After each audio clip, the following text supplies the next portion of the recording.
Connie, sufficient in grounds ang third at fourth impeachment complaints base sa desisyon ng House Committee on Justice.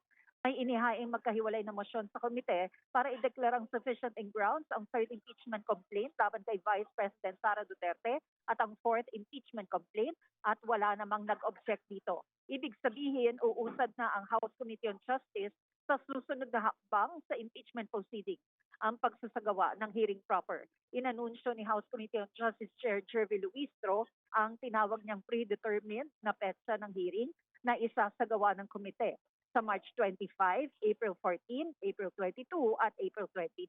Connie? Yes, Tina, paliwanag lamang pag sinabi nating sufficient in grounds, iba pa rin ba ito doon sa sinasabing form or substance? Paano ba nagkakaiba dyan?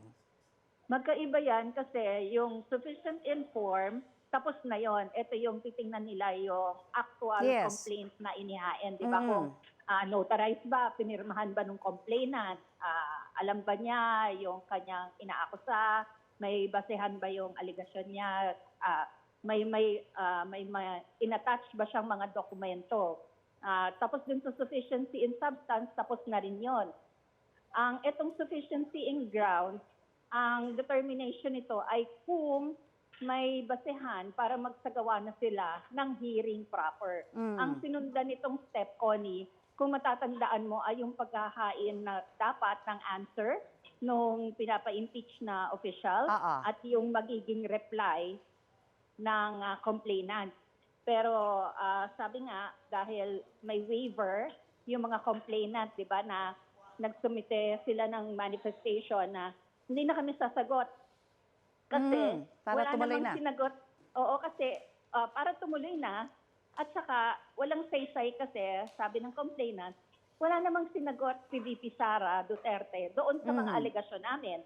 So tinatawag nilang non-answer. Right. So since non-answer for them, hindi na kami magsusumite ng reply. Pero kung inisa-isa ni Vice President Duterte yung mga alegasyon at sinagot niya isa-isa, doon sa reply ng complainant, sasagutin nila yon, yung mga sagot ni VP.